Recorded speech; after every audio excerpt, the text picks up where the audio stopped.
go. Well, he will soon.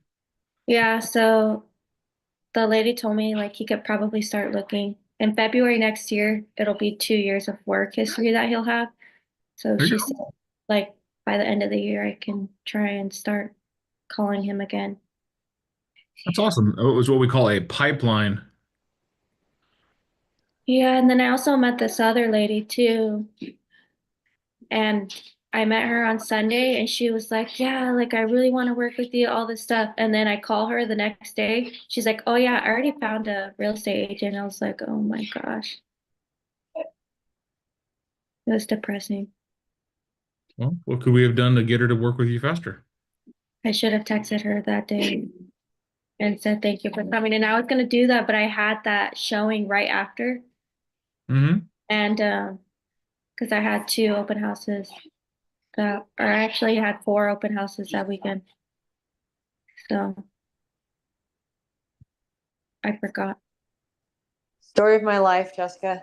I found recently, Dan remembers, like a stack of open house like sign-in sheets and contact forms that I'd just been like putting in a folder every time I did an open house. And I had that like, oh, I'll go do that. I'll follow up with that person. I'll call that person for like almost a year.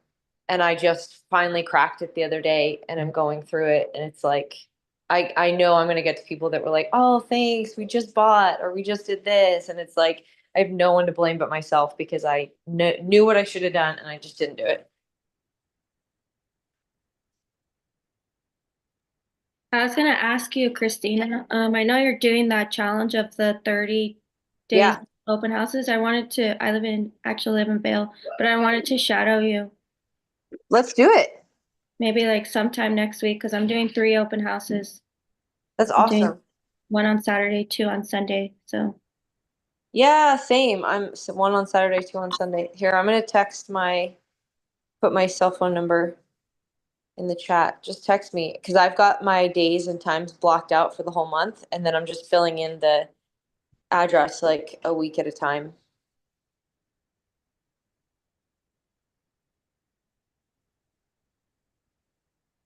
Yeah, okay, that's my cell. Yeah, text me. That'd be super fun. There we go.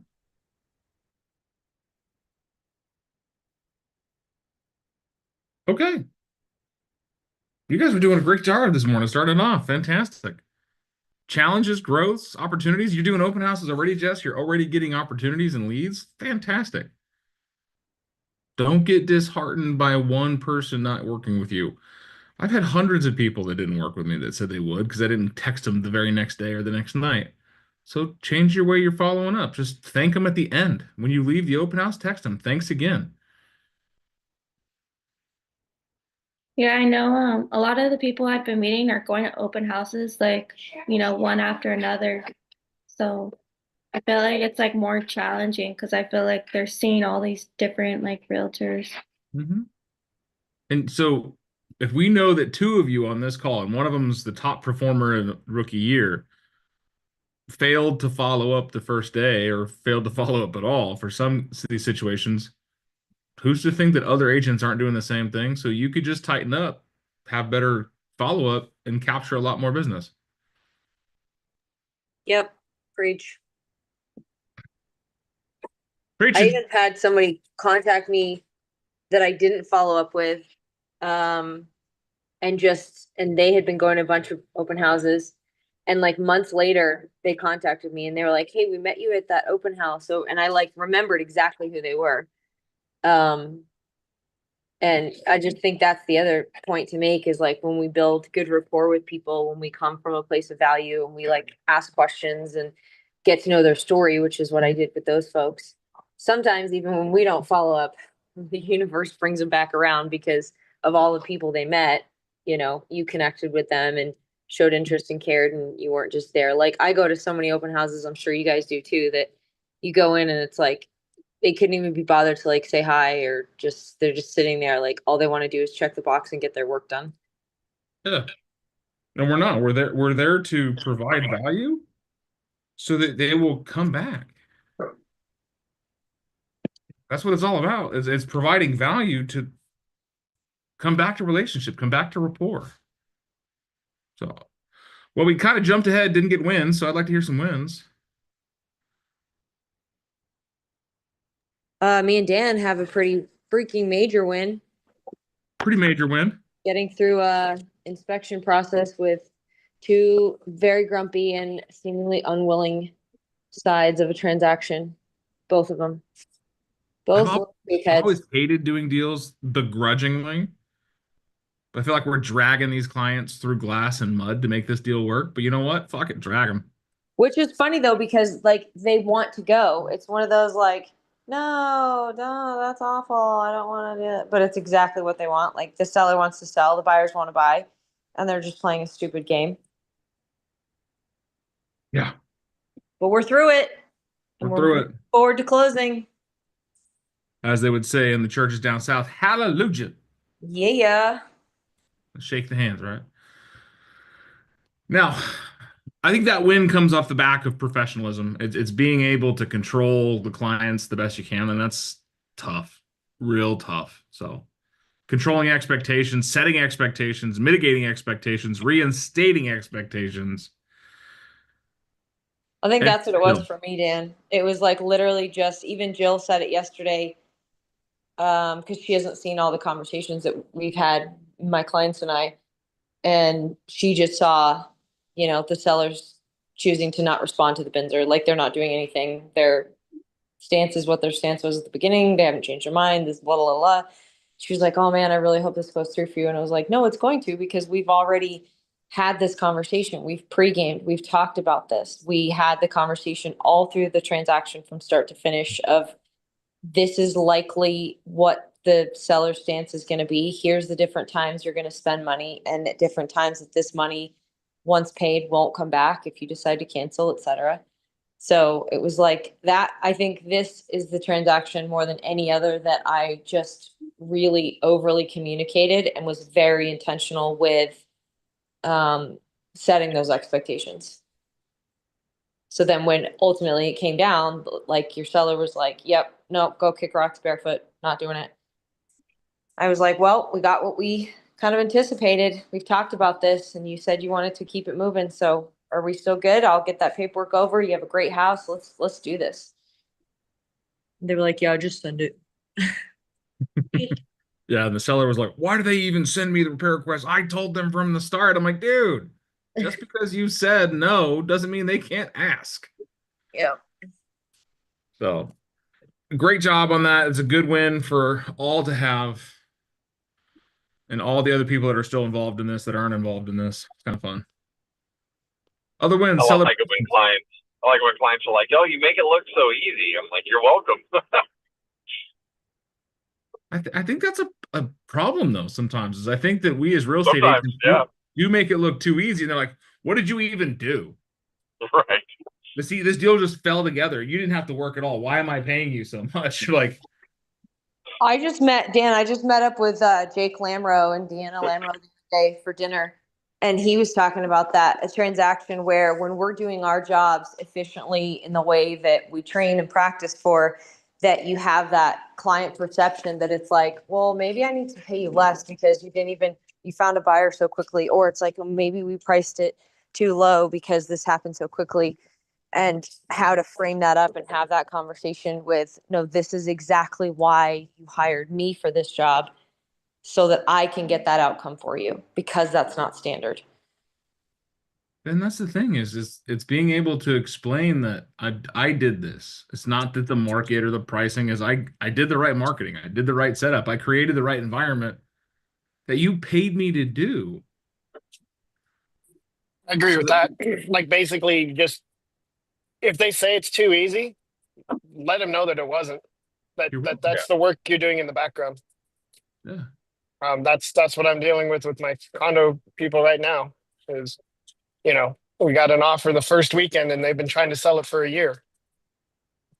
It's the bottom line is it was priced too high, and because I came with them with information and market, they were actually able to make an educated decision instead of someone saying, "Well, this one sold this much," and they didn't even look at the facts of what the difference was. So People don't know what you know. People don't know what you do until you tell them. All right, there's iceberg effect. They see the top. Where's the rest of the work? You guys don't know how icebergs work, right? They're giant, massive bodies of ice where you only see about 10% above the surface. The rest of it's underneath. Listen, I think we've all seen Titanic, Dan. I don't know. Jessica might be a little too young to have seen Titanic. I don't want to spoil it for anybody, but the boat sinks. What, Jen? The door was definitely big enough for two people. That's all I'm going to say. I'm just saying, right? What a selfish biatch. I'll So- never let go, Jack. Well, then maybe move your ass over. Let me get a Yes, seat get on over. that thing. Good over. And then that Jack becomes Great Gatsby, billionaire that's terrified of water. Kind of makes sense. Right. So, anyways, ADHD in full swing this morning. The whole class is all, what are you talking about? So, level setting expectations. I think it's important. We had a great mastermind yesterday. We didn't get to talk about level setting expectations, but I think that's one of the most important things we're doing in real estate. So maybe when you're doing your consultations, when I get you under contract quickly, or if I get this house sold quickly, I'm not going to charge you extra. It's a quick little line. Set the expectation. Hell, I got one seller that I'm trying to tell not to sell their house because she keeps getting mad at me. She's like, I'm going to be broke. Then don't sell the house. I'm not telling you to sell it. You told me you wanted to sell it. And I've told you 5 times, no. But now we got an offer. And she's like, I'm losing $17,000. The market went down since you bought it 5 months ago. And you paid too much 5 months ago. But I digress. Well, that's like with listings too, right? It's like, I know Mike would have for sure heard this, but like Jeff Glover's whole listing presentation, setting that expectation ahead of time, anticipating a price reduction, just setting that right out of the gate, having the conversation around pricing, the 3 possibilities, we're going to, at this price, we're going to price it at this best case scenario. The market responds, we get multiple showings, we get a couple offers, and we know we've priced it right. And You know. have them initial that sheet or Yep. a sheet or whatever, because they do forget. I've got one right now. We were overpriced. We're down to where I said it should have been, and she's concerned about what she's losing on it, but you can't force the market. The market will tell you what it is. Yeah. I like to have the conversation, set the expectation around pricing. Who sets the price? The market. The seller The sets seller, the market tells you what it is. the market tells you if that price is right or not. We don't set the price, the seller does. The seller's the one that gets to pick and choose. Now, what I like to say is that myself, you, God themselves do not pick what the price should be, except for what a buyer's willing to pay. We can set the price wherever we want. We can put the price at $1 million. Doesn't mean someone's going to buy it. We can put the price at $1. Doesn't mean someone's going to buy it. What makes people buy it is when what they're looking for matches what you have and their willingness to pay for it. So I'll tell my buyers and my sellers the same thing, right? Put in your best. Put your best foot forward. Are you trying to maximize your return? And a lot of people are the old school mentality of, I could always come down in price. Okay, yeah. Now that we've got 98%, maybe even 99% of all real estate transactions originate online, what is the most important thing people are doing online? Looking for the best value. Looking for the best value. They aren't going in there and starting with 3 bedrooms, 2 baths in this neighborhood and this stuff. What are they starting with? Price. They're sorting by price. And then they go, okay, this house looks nice for that price. Oh, this house is way overpriced for what it looks like. But they start off with price. So we know in the first 8 days, it's the most impactful time of our listing being on the market. So in the first 8 days, if we don't get the traffic or the offers that we're expecting, we are going to reduce the price. Last night, I had a listing appointment, and I had this very same conversation right in front of in the kitchen, in front of the stove and the refrigerator. One seller next to me, one seller across from me, standing there, and we're all talking about. He goes, "What do you think about price?" I said, "Where did you want to be?" He said, "Well, I think I want to be like 360, 365." I'm like, "That's a little rich for this neighborhood because the other two houses that are similar to yours just sold for 345 and 355." He goes, "Yeah." I was like, "What? You know what? We can always try it. Let's put it up there at 365. And if we don't get an offer within the first week, we're dropping that price." And the seller goes, "Okay, cool. I like it." I was like, "But before we go live, you got to do this, this, this, this, this, and this, because I want to make sure that we are maximizing the potential of someone wanting to buy your house. So you're going to make your house perfect." Dan, I dropped in the chat that script that Jeff Glover shared. And Yeah. I have that verbally with sellers, and then I put that in a summary email too, once we're in the MLS as a reminder. If you guys are driving, I'm sorry that you won't be able to have it. I will make sure that this script is in the YouTube video description so you guys can have that later. Sound good? But Dan, I don't check on the YouTube. That's the whole point. I want you to. Trying to compete with Fabby. Oh yeah, I got like 91 subscribers now. I'm killing it. I think I have 91. I better have 91. If I don't have 91, I'll be very sad. Woohoo! 91 subscribers. Actually, I'm not really sad. I don't care. So I'm growing it for you guys. All right. Other than the 4 people that have been talking this whole time, the rest of you, what are you doing? What are your level set expectation situations? What conversations are you having a struggle with setting expectations or mitigating concern? Let's be feral today, guys. It's Friday. Get out of your own way. Participate. I successfully got my child on the bus today. That's a win. By force? No, No. no, complete with an English muffin with honey on it. So your child got themselves on the bus today, and you didn't have to force them. That's a win. Definitely. That's why I'm proud. There you Now, go. I have a couple buyers right now that are being elusive as far as I'm trying to get them in contact with the lender, and I've tried the texting thing, but one of my buyers, they just had a baby, so they've paused looking. I don't understand why. So I'm still sending him properties and inviting him to open houses. And the other one, I called her and she's like, "Oh, I'm in the hospital." It's like 3 in a row. They're all have medical issues. Sounds like you need some more clients. Definitely. So 30 open houses in juggle. 30 days. Do it.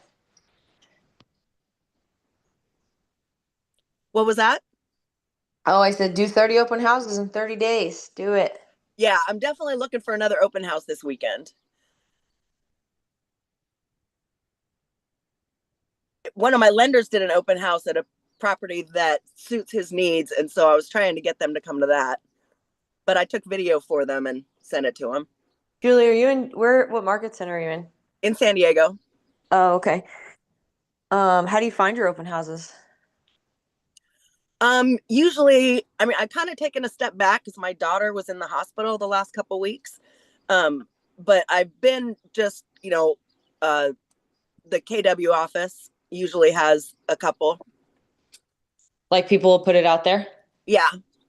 So we set up, a lot of us in Tucson have our own MLS search set up for ourselves. Like as soon as a house goes into the MLS, like it's coming soon, or active, and it's under our office, we will get an email about it. And my search, it comes up for me and it's entitled possible open houses. And then I'll look and see whose it is and I'll contact them. "Hey, I saw you just had this listing go into the MLS. Are you planning an open house? Can I host any for you?" Right on. Yeah, that's a great idea. Yeah, I do have the listings, coming to me of their criteria. Because I feel like that's better. Then I can field them and make sure the HOA is where they want it and then send it to them. Yeah, I'm Am I the talking only one just that for you markets to open find. house? Huh? Oh, sorry, Christina, go ahead. No, I was just gonna say, yeah, I don't generally send those to my clients. I just have that just strictly set up for me to find open house opportunities for me to host. Right. Yeah. Right on. That's a great idea. What were you saying, Jim? I was gonna say, am I the only one that hosts, or not host, but markets open house that I'm not even gonna host? I do sometimes. Oh, okay. Yeah, especially if it's like, you know, one of the local Tucson peeps on this call or one of my friends, and they've got something. Yeah, I'll market it. I like to show up, highlight it, talk about it. Yeah, I'll door knock it. I'll circle dial it. Houses that my broker's not even listing, like, Oh, just ones that are like in my farm or in my interest. I'll say, hey, just so you know, there's gonna be an open house Saturday. You guys gonna be able to make it? And they're like, no, probably not. We're busy with soccer or whatever. Hey, no problem. And then, I'll throw them like a monthly market update, offer or something like that, and just kind of build that conversation when. I'm not saying I'm hosting the open house. I'm just saying there's going to be an open house. Are you aware of what's going on in your neighborhood, et cetera, et cetera? that's a good idea. I didn't even think about doing Right. it on other people, like other brokerages, just to make the point that like I'm the neighborhood expert. Like I know what's going on. Did you guys see this one? What I like about this one is X, Y, or Z. That's a great idea, Jim. Thanks. Yeah, you're welcome. Keep going. I'm not here. I'm gonna show up with like 4 clients to some other random open house. Be like, these are neighbors. I just grabbed them. They're gonna be like, son of a bee. Well, I have no intention of going to the open house. Oh, well then. I probably would go to the open house. I like to use it for like social media content. Like the most engagement I've had on a post recently is that one that like it was a very quick little it had that Kendrick Lamar track on it. For anybody that saw it, it was on that house here that was like 1.6 million. It was like really nice. And it literally just showed some snippets, like different flashes of the different rooms in it. And I've gotten like more views on that than any other thing that I've ever posted. And to the fact that my other client, like who sold his house last year, texted me yesterday. He's like, "Hey, that clip that you had, that house that you showed with that Kendrick Lamar song, will you send me the full link? I want to see more pictures of it." I was like, "It's under contract, but I got more where that came from if you're interested." Yeah. Everybody Sure. always does the prettiest house in the neighborhood and all that. I'm gonna start doing like the ugliest house of the week.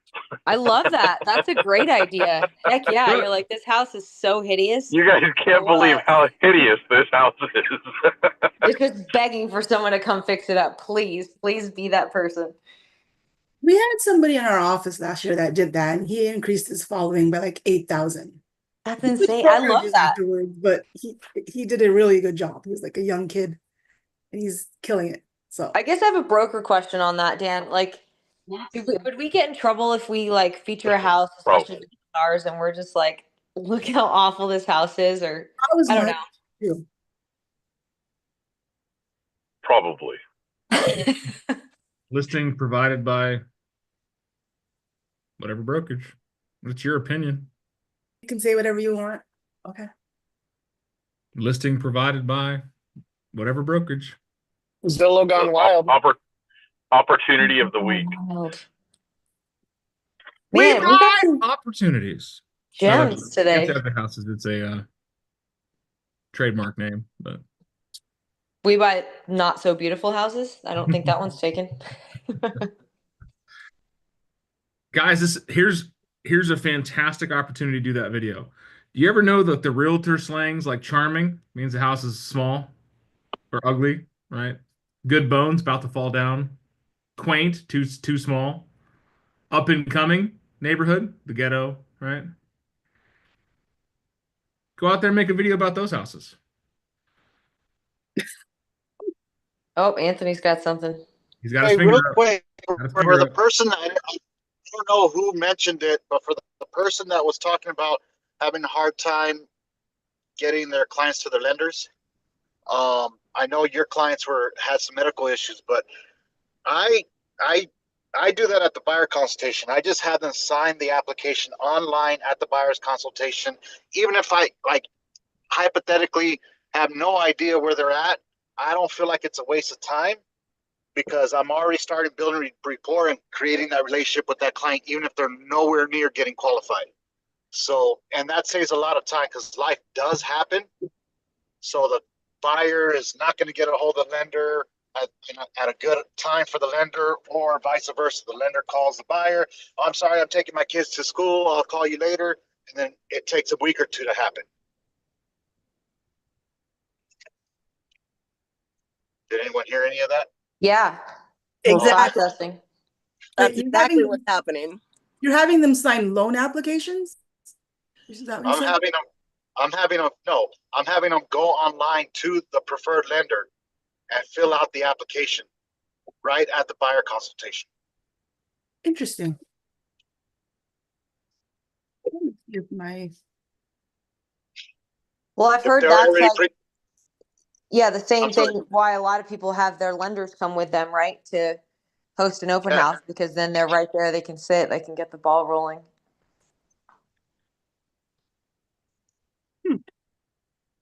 never And thought if of they're already pre-qualified, good to go. I bypass that part, continue with my consultation. But if they're not qualified, a lot of people think, well, that's a waste of time. They're not qualified. How many at bats are you going at right now? Now, if you're too busy to do it that way, then that's a different story. But remember, besides, there's busyness and busy work. Actually, Jim, you know what? What you had said a second ago, just to circle back on that. I actually do something like that when I go to the Highlands, that 55 plus community Dan talked about a couple times that I'm like really trying to make inroads into. Um, Something that I do that I know other people do as well, but it has been like gold for me is printing out. First of all, I have a list of everything that's for sale in the neighborhood. And right now in the Highlands, there's like 47 homes coming soon or active. And so I print that list and I print a combined map with it so they can kind of see where everything's at. And then I'll go through because up there, everybody kind of wants to know which model floor plan it is. That's like a big thing up there is like, oh, which floor plan are you in? So I write on each one of them what the floor plan is, and then I go through if it's earlier in the week, especially, or like the night before if it's on a weekend, and I'll put on like you can print a view, where it'll say open house, like, and it'll put it in that order where it'll say which open house is coming up. So then when they come in and they're like, oh, looking at this one, a lot of those clients are snowbirds or they're in from out of town visiting a snowbird friend of theirs, and they know the model that their friend lives in, and then they come in to check this one out, and I'm like, well, here, this might be really helpful for you, and I give them this list, and I'm telling you, every single person that like, I had people come back this week. I was there Tuesday. I had people stop by. I gave out 5 of those, and got contact info, gave my card, and people are like, "Oh my gosh, this is so smart. This is fantastic. This is really helpful. Thank you." And then I ran out, and this other couple came in, and I said, "Well, hey, are you going to be here tomorrow in the neighborhood? I'm here again tomorrow at this time. I'll have more of these, so come back and see me." And they did. The next day they popped in like, hey, we just wanted to come grab that list from you. I'm like, absolutely. I can't wait to see you guys, see which ones you like. That's awesome. Do the errand move. Only make one copy, leave it there for them to see it, and then get their contact information and email it to them. Touche. I like that. Aaron Wilson taught touche. us that. Dang, I just ran out. Tell you what, I've got it in print, or I got it digitally. Let me send it to you. What's the best way to get that to you?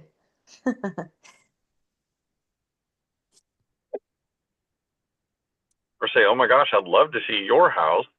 When's a good time to come by and visit? It'll only take about 10, 15 minutes. Yeah, that would work for some people up there. Others up there, they'd be like, you're weird. I don't want you in my house. Yeah.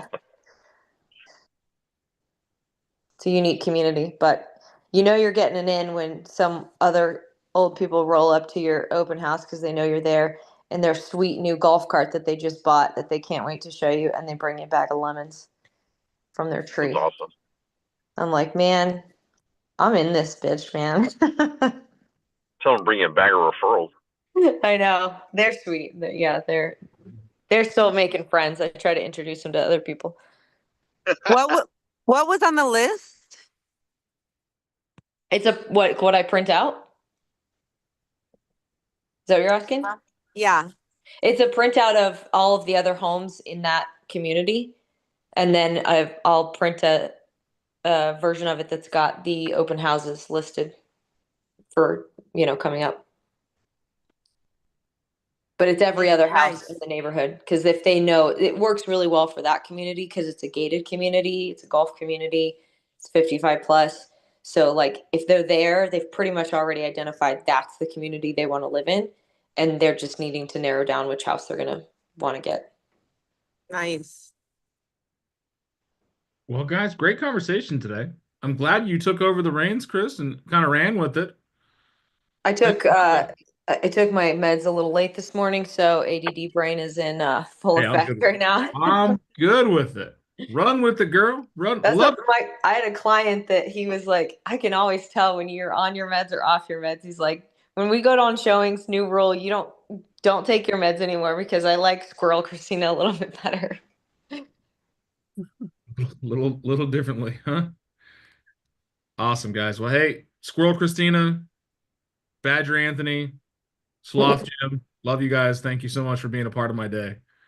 Have a great weekend. Let's start back here Monday with some fresh wins, some fresh perspective, and ready for your mindset reset. Okay.